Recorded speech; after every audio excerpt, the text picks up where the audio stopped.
Certain results and trends continued in the Panthers back-to-back on the weekend.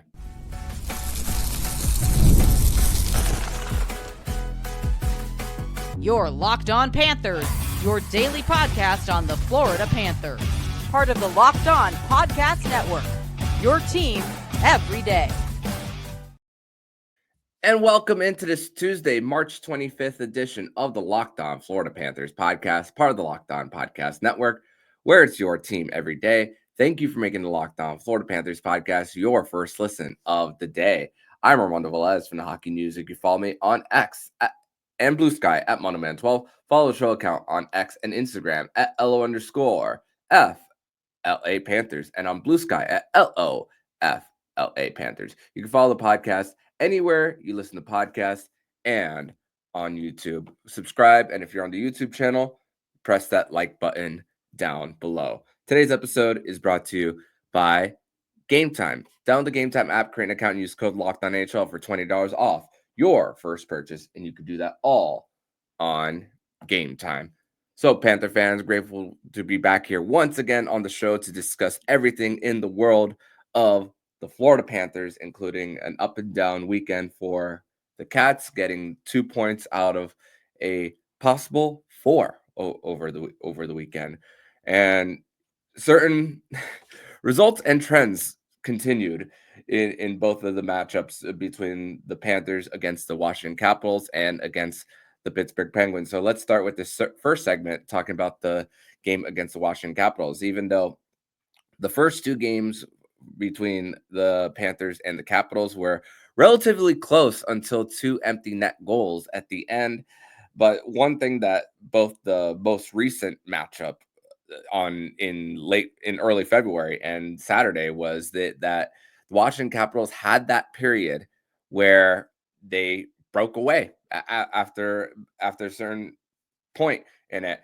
And last time around it was the third period, and this time around it was the second period. And basically for the Panthers, it was just a matter of just not being ready to play and just being flat-footed all throughout the afternoon for them. And multiple occasions, Washington was getting on a breakaway where if Vitek Vanacek was on his stomach, you make one move, backhand, forehand, or vice versa, and it ended up in the back of the net. Neutral zone was not the best play for the Panthers, which forced passes of Washington getting into their sticks, and then while on a change, there was confusion with Bjornfoot and Mikkola on the ice, where Mikkola was on an island after forcing that pass, and then there was a stretch where Tobias Bjornfoot lost Anthony Beauvillier, and then it ended up in a breakaway, and then a goal off a skate off of Mikkola from John Carlson, and it was just Murphy's Law. What can go wrong will go wrong for the Panthers on the afternoon. And sure, the Panthers in the first period, every time the Washington Capitals scored, they would respond. One of them 3 minutes later, and then the other two less than 2 minutes later for them, which Sam Bennett and Mackie Samoskevich won a battle, a race to the puck, and it ended up on the back of their net. Seth Jones shot from the blue line, got through a screen to tie at 2, and then off a draw, Jonah Gadjevich gets it on the back of the net, where a net front presence for him, which we've seen spots here and there for Jonah Gadjevich getting there and also creating opportunities for that fourth line. So you see why Bill Zito decided to make the extension for Gadjo last season, as far as a continuity part of the program here for the Florida Panthers here. So it was just, but at the same time, when you give up 2 goals in 59 seconds, including the first one, 7 seconds out coming out of the intermission, it was just that kind of game for the Florida Panthers where they just couldn't get things settled after, where it was a stretch pass to Tom Wilson, and then he finishes on the breakaway. And then do you think that you break the puck after an entry into the zone, and then the trailers for Washington are just flat out faster to the puck, and then after that turnover by Uvis Balinskis and then untimely pinch by them, the feed to Strome, and then it ends up in the back of the net for the Panthers. And it feels like a long time ago now between these last two starts and Vitek Vanacek's first start against the Buffalo Sabres, where he looked outstanding. And then Vanny in the first two periods against the New York Islanders had no goals against in 5 periods. And then these last 4 periods for Vitek Vanacek, you're talking 10 goals combined. Well, one of them was an empty netter against New York, but you think, man, it feels like such a long time ago. And then after that, the 5th goal, just off a delayed penalty by Tobias Bjornfot, which we saw. If Tobias Bjornfot is going to play a lot of heavy minutes in the postseason, which I don't believe he's going to, that's going to smell trouble for the Florida Panthers, as there was just the speed for the Washington Capitals was just a little bit overwhelming for them. And Paul Maurice did give an opportunity for the D pairs to be a little mixed there, to see how much, even though he does like a little bit of familiarity with not messing with those often, you got to see with what you got based on the situation with the suspension and Kulikov's injury for the Panthers blue line, and what's going on up and down the lineup. It's at this point where you kind of have no choice but to play the Jones Forsling line a heavy amount of minutes, and then have Nate Schmidt move up for them, which it has me a little bit concerned. But I mean, the concernometer is not at extremely high. It's not like at a 10. It's maybe like around like a 4 or 5, where if one thing goes wrong in the postseason, and players are running on a lot of adrenaline here, that if one thing goes wrong, and from what we've seen in the little bit of a sample size, especially at times with Uvis Balinskis and Tobias Bjornfot, that it has the Panthers goaltenders under siege at times, which Uvis has had plenty of games with the Panthers over the last 2 years, and there've been just questionable decision making whenever he is at the blue line, just getting out of the zone, or with just errant passes and then just untimely pinches for him. And we've seen it quite more often than we are comfortable with.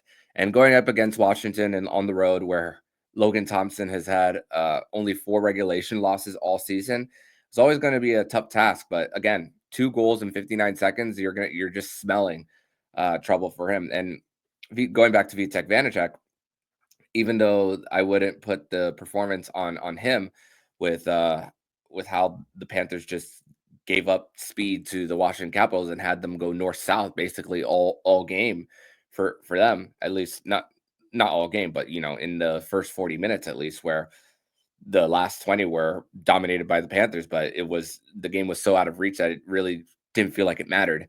And Vitek Vanacek was actually squared up against Alexander Ovechkin quite a few times. It's a goaltender that Ovi has never scored on. Of course, they were teammates for a while, but I felt like in certain points he held his own against Ovi.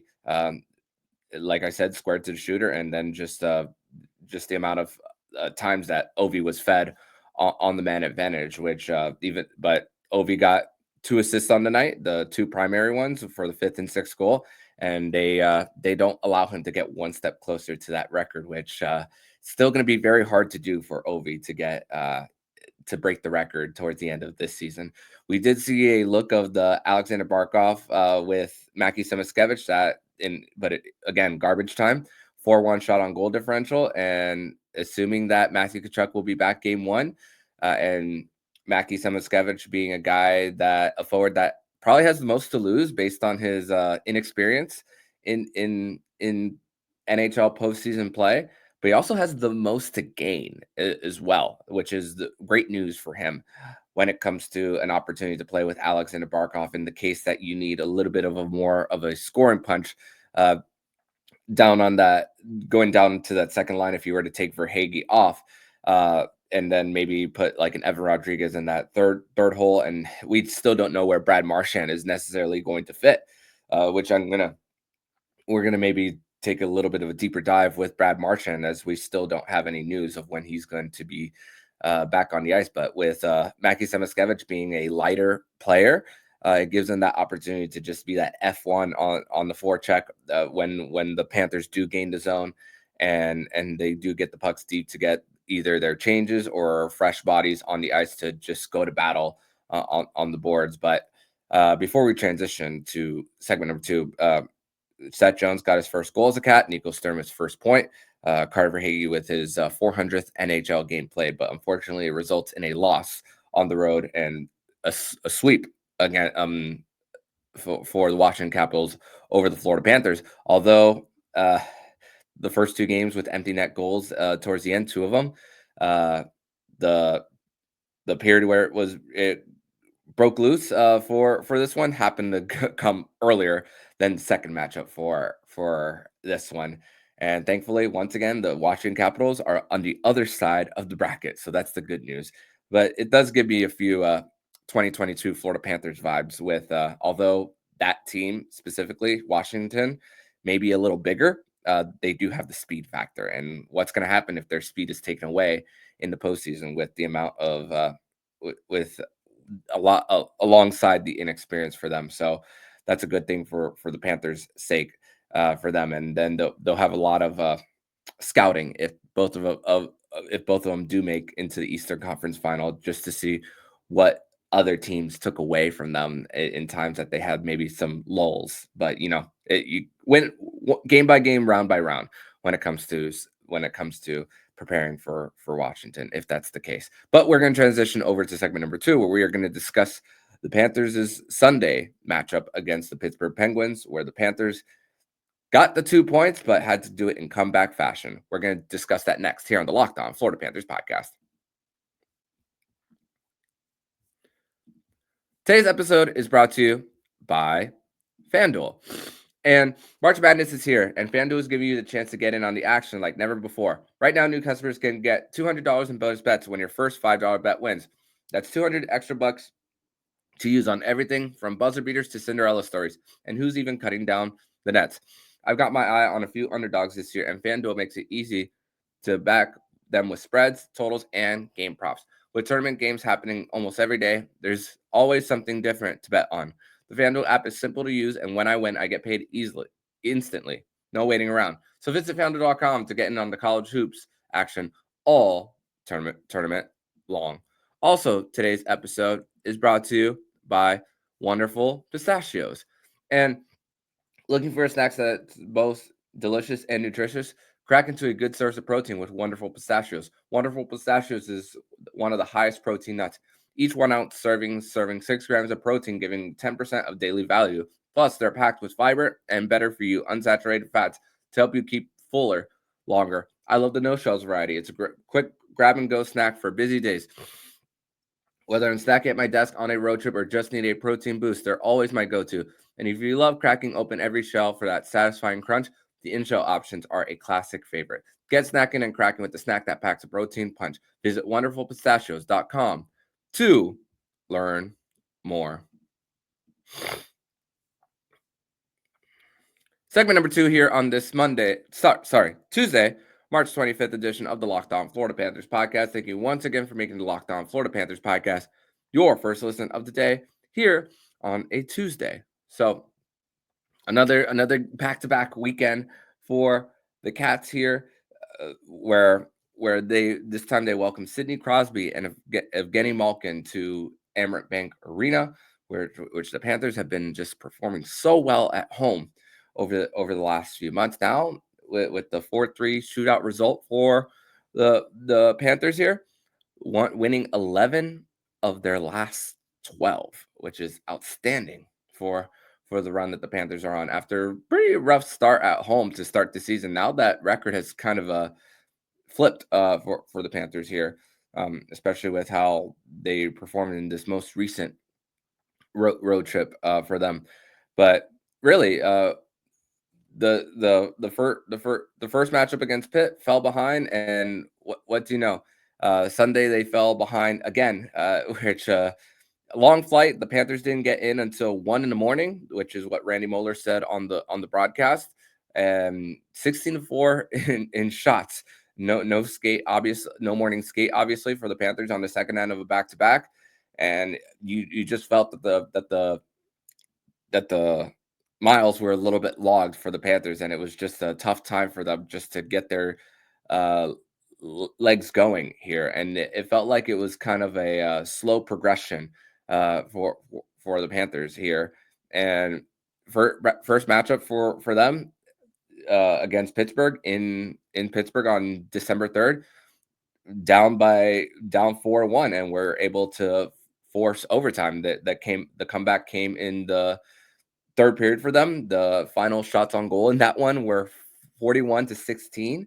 Uh, and it was the same thing where after the 16-4, it was just Panthers dominated the whole time. I mean, Paul Maurice did provide a little bit of a spark, a little bit of a change in the lineups, and this is something that Maurice spoke about in prior to the game. Nothing that would shake up the foundation, which is a big phrase for Paul Maurice, knowing that it's not guys who are going to be playing with someone that they're not familiar with, and it's something that the Panthers will need in the postseason, as there's going to be line shakeups all pretty often on the forwards throughout the postseason if they do go through some scoring droughts. And once again, Mikkola paired with Nate Schmidt, which we saw at times. Tobias Bjornfoot also going back to that top pair from time to time there. And you just knew that when we saw these lines in warmups that it was going to be a lot of minutes for Seth Jones and Gustav Forsling, which Seth Jones played just over 30 minutes, which and Gustav Forsling played just under 29. So those top D men for the Panthers, they're getting quite a bit taxed uh, through through what's through what the situation is for the Panthers. And I felt like after the Malkin goal to make it 3-1, it was gonna maybe be another one of pack it in, boys. It's another letdown after a big win Thursday. But I mean, after the outstanding move that Sam Reinhart had on through the Pittsburgh defense, and then getting that goal past Tristan Jarry, it's like, oh, it's on. And then giving up only 4 shot attempts in the third period, 2 of them actually resulting on goal. It was just waiting for the levee to break for the Panthers here.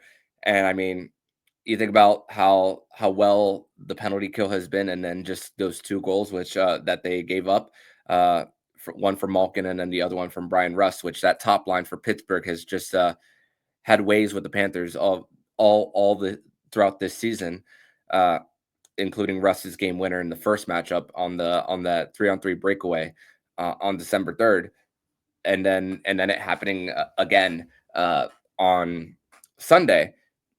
It was just one of those where if you give your opportunity to shut down that top line, you're giving yourself a chance to win. With obviously with Pittsburgh competing for so many years, giving up so many draft assets in order to win their Stanley Cups, it makes the squad very top heavy for them. And obviously there's been some questionable lineup decisions for Kyle Dubas in his tenure, with extending Tristan Jarry, trading for Erik Karlsson, and then that really puts the Pittsburgh Penguins in a little bit of purgatory. But the Panthers knew when looking at this matchup that, hey, they have the last change. They're able to match up with Crosby, and then the top 6 was really set the tone, getting their speed, not being forced east to west.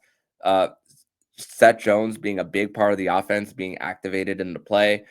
It was another one of those great games that Seth Jones had. I mean, we're talking about this game.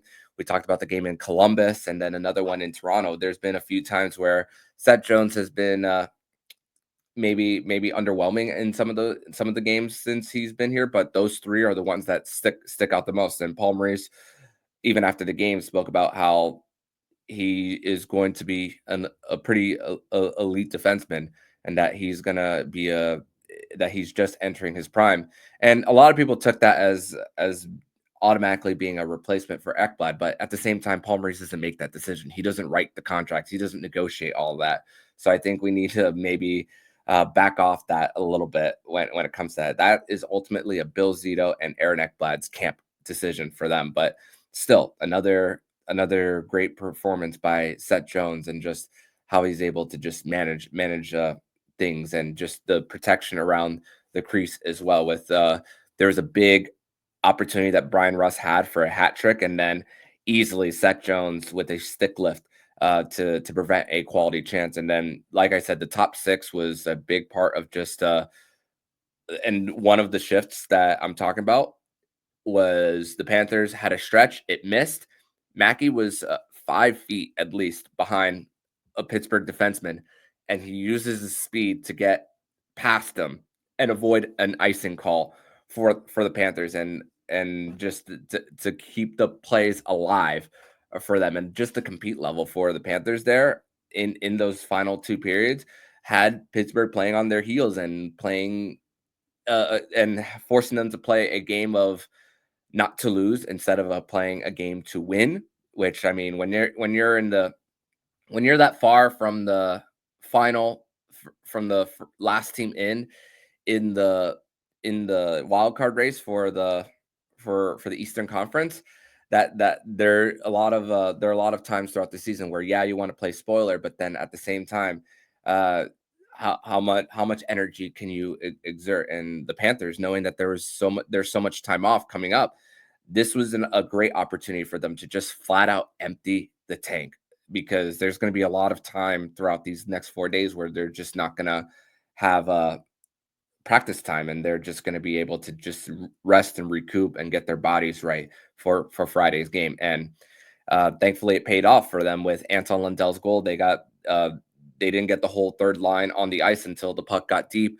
Worked it low to high, and then a great feed from Etu, who was just getting on the ice, to Anton Lundell, which was a shot that crossed up Tristan Jarry, where it you don't normally you wouldn't see a shot like that doesn't get any lift go in, but hey, we're not complaining there. That's a little bit of a yikes goal from Tristan Jarry, but you take it. And now Anton Lundell, 4 goals away from his first 20-goal season, and that's your 3C for the Panthers. And then the Panthers get and Penguins going into a shootout, which Alexander Barkov, inevitable, it feels, at least, with a very smooth move to get it to the backhand, and then Sergei Bobrovsky keeping track of the puck on Ricard Raquel and Brian Rust laying on his stomach and then just keeping the pads down, even though those two could have lifted the puck a little bit more there for them. But hey, it's 2 points. It might not help in as far as the tiebreaker, but hey, I didn't even mention this in the first segment. Panthers got a little lucky with both the Leafs and the Lightning both dropping their games on Saturday, and then the Lightning dropping their game against the Vegas Golden Knights on Sunday on the second end of a back-to-back, which Vegas was also on the second end of a back-to-back as well, playing Detroit the night before, and then Tampa Bay at home. So that the Panthers still have their lead, and they get to just watch some hockey from now until Friday. But we're going to transition over to segment number 3, excuse me, where we are going to discuss where the Panthers stand in the month of March, as this is the moment where the Panthers have the most rest right before the postseason. We're going to discuss that next here on the Locked On Florida Panthers podcast. Today's episode is brought to you by Game Time. And there's nothing like watching basketball live. The energy of the crowd, the sound of the sneakers on the hardwood, and maybe even a celebrity sighting courtside. If you want to catch a game in person, Game Time makes getting tickets easier than ever. Game Time's new features, Game Time Picks, filters out the fluff and shows you only the best deals on great seats, so you don't have to waste time scrolling through thousands of tickets. I just checked the Game Time app, and there are amazing deals on some huge matchups coming up. Game Time Picks highlights super deals, giving you the best bang for your buck. With seat views before you buy, no surprise fees, and a lowest price guarantee, you can book your total with total confidence. Take the guesswork out of buying tickets with Game Time Picks. Download the Game Time app, create an account, and use code LOCKEDONNHL for $20 off your first purchase. Terms apply. Again, create an account, redeem code LOCKEDON NHL for $20 off. Download Game Time today. What time is it?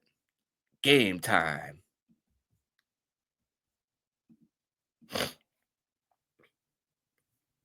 Third and final segment here on this Tuesday, March 25th edition of the Locked On Florida Panthers podcast. Thank you once again for making the Locked On Florida Panthers podcast your first listen of the day. And I want to give a special shout out to FAU Club Hockey for their D2 championship, defeating High Point to win their championship. And also, the Panthers started a new initiative called Panthers on the Prowl, partnering with the American Cancer Society with life-size Red Panther statues all over South Florida, businesses, yards, boats, and multiple places around South Florida as a way for to support the American Cancer Society and as well. So a new initiative that the Florida Panthers are doing here. So the Panthers are in the middle of a long break from now until Friday. This is their longest break, crazy enough, since the Global Series. They had their game against the Dallas Stars on the Saturday. They didn't play again until that Thursday. A lot of travel from then. It's crazy to think that they were on that was in the middle of a 7-game winning streak for them. The whole bathrobes situation for them coming into the arena, and then a little bit of a good luck charm for them right before the winning streak ended, coming to the arena and carrying over that. But the Panthers, although some ups and downs, we've seen quite a few times throughout this last few weeks of just third periods that just been lackadaisical and lack of attention to detail for them. And then we see for the Panthers just falling behind early and then just having to play a little bit of a game of catch up where, again, in the example of the game against Washington, it was just flat out being outmatched in that one for the Panthers, knowing how thin the blue line is currently for them. But again, what's encouraging is the record for the Panthers, 7-4-0, and you think about 3 shutouts for the Panthers here in this month, where you started off with Calgary, two times against the Columbus Blue Jackets here. 4 shutouts, excuse me, twice against Columbus and then once against Buffalo. So it's very encouraging for where the Panthers are, despite some bumps. And again, thankfully, those bumps have come on the road instead of at home. Like I mentioned, 11 of their last 12 games won at Amerant Bank Arena. And then thankfully for the Panthers, 6 of their last 11 are at home, including these last 2 games for the Panthers again against the Utah Hockey Club and Montreal Canadiens, which Montreal is getting a reinforcement back. Their best defensive defenseman in Caden Gooley is back, so they're gonna back practicing at least. So maybe they'll see him in game action when the Panthers welcome in the Canadiens on Sunday afternoon and then visit Montreal on Tuesday. As far as like that continued home and home that the Panthers are, that the NHL is trying to do for teams to get familiarity, to get a little bit of carryover from game to game, which it's great for the Panthers in a race to the top of the division, which there's still something to play for. Montreal has something to play for as well.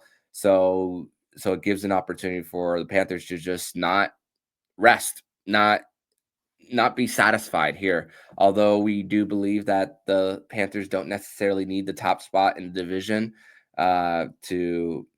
they could be, I believe they can beat anyone on any day and in any series. But I mean, this is that opportunity for just so much rest. And I didn't even mention that on Sunday they were without Sam Bennett for a big stretch of the game after the Panthers went on the power play, and then the Pittsburgh Penguins were we're trying to break out the puck and it hits his knee. He takes a few shifts. Nico Sturm takes a few shifts on that second line, and then he doesn't finish the game, which Paul Maurice said that he was on the bike after the game. And then Nico Mikkola missing some points in that game as well against Pittsburgh. So Panthers are banged up, and I didn't mention this neither, that even going to the game against Pittsburgh, when Paul Maurice spoke to the media prior to the game, that there are some game time decisions, and that some of the players on this team are going through some things, even though they are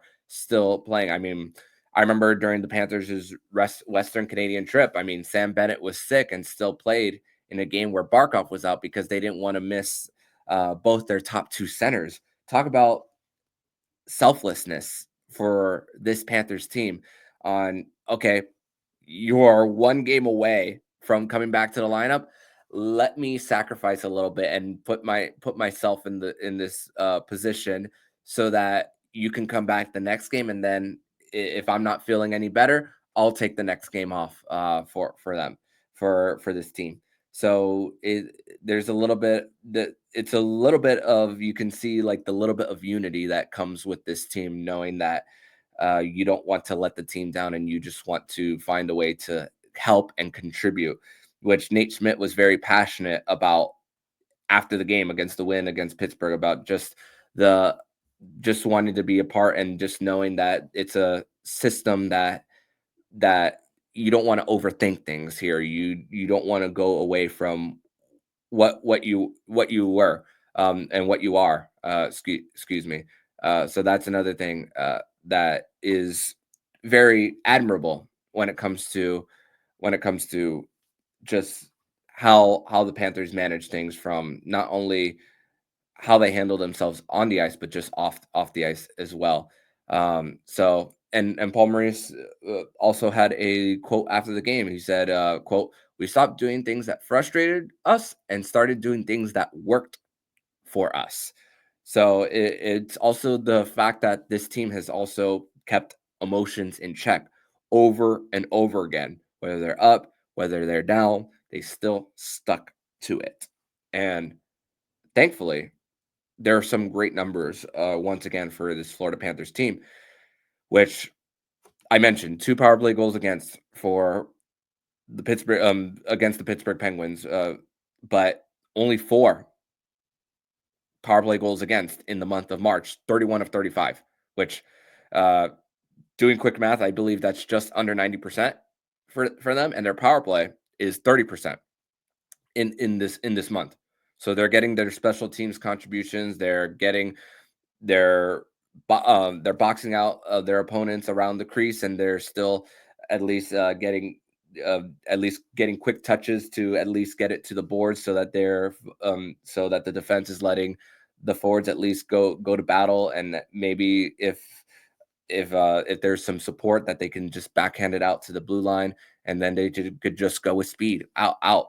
So this is once again for the Panthers blue line. It's still a work in progress, but at the same time, it's a lot of bodies that are just not there currently for the Panthers. And again, one domino falls in the postseason, that's where it gets worrisome. Not gonna lie, I'm not gonna sugarcoat that for this one. I'm very confident in what they can do when healthy, but I'm just worried about what happens if one thing falls for this blue line. And again, this is a time to rest and recoup.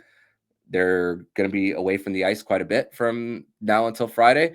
And looking at the injuries across the league, Leon Draisaitl and Connor McDavid are out for the next 3 games. Miro Heiskanen has been out for the Dallas Stars, and he might not even come back in the first round of the postseason. There's still questions about that. Tomas Hertl of the Vegas Golden Knights was injured off a play from Emil Lilleberg on Sunday. So that's another thing of just injuries across the league, and for the Panthers to just give a chance to just rest. And also the fact that this is the longest stretch before the big grind of the end of the season and going to the postseason. And here's the thing. The Panthers game 82 is on a Tuesday, while the rest of the league, most of the league at least, finishes on the Thursday. So that's another bit of a scheduling luxury for the Panthers. I mean, Tampa Bay recently went out west. Toronto has yet to go to California, which they will later this week. So Panthers are in the East quite a bit, have some big gaps, not only now until Friday, but have a big gap from game 82 until the postseason. So this is that time for the Panthers to truly take advantage. And hopefully what we saw, although it was very tight against the Columbus Blue Jackets after coming off of 3 days off, will we see the same thing against Utah on Friday? Because they're not eliminated just yet, but they're they're they know that they can't afford to drop any games. So that's going to be another team that has something to play for come Friday. And I'm very excited to see how the Panthers respond. And Kevin Stenlund will be making his return back to Emirates Bank Arena after winning the Stanley Cup. And I can't wait to see how the crowd greets him. But that's going to do it for today's edition of the Locked On Florida Panthers podcast. Thank you once again for making the Locked On Florida Panthers podcast your first listen of the day. On tomorrow's edition of the show, Jacob Winans will be back for another edition of Winans Wednesday, where we're going to discuss everything from the Florida Panthers and just getting ready for the postseason. What has been Brad Marchand's biggest moments in the postseason in his past, and how can that fit possibly coming into this lineup? We're going to break all that down and more on tomorrow's edition of the show. But in the meantime, if you like what you're hearing, please subscribe to the podcast to be notified every single time the Locked On Florida Panthers podcast jumps into your podcast feed. Don't forget to also subscribe to the other shows on the Locked On NHL Network, including Locked On NHL, Locked On Fantasy Hockey, Flip Livingstone and Steel Roden, and Locked On NHL Prospects. Thank you once again for making the Locked On Florida Panthers podcast your first listen of the day. So I'm Armando Velez, signing off. And you've been listening to the Locked On Florida Panthers podcast, part of the Locked On Podcast Network, where it's your team every day.